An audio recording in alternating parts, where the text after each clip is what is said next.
Alright, this is a demonstration on fluorescent fingerprint pattern, the use of fluorescent fingerprint pattern.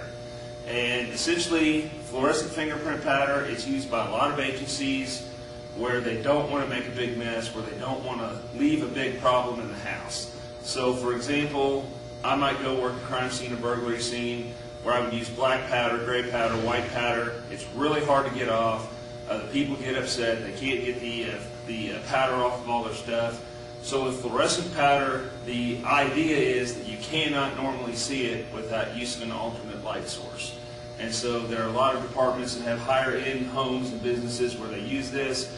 It's also really nice for a surface like this that would be a multicolored surface, so you can't decide, well, do you use black, do you use white, what color do you use? Well, with a multicolored surface, you can always use fluorescent powder.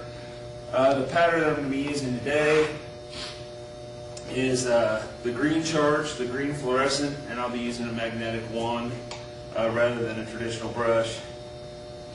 So it is used in exactly the same way as you would use traditional powder and brush. However, if you can actually see the green residue being left on the page, you're using too much. You have to use very, very little. You don't want to leave a large green residue.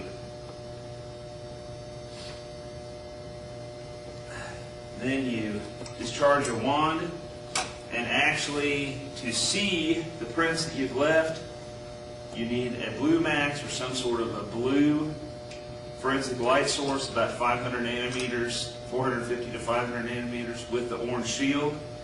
So I can look here, I can see how I did, and we'll show you the close-up here in a little bit, but the way you would lift this is the same way you normally would with fingerprint tape and put it on a card.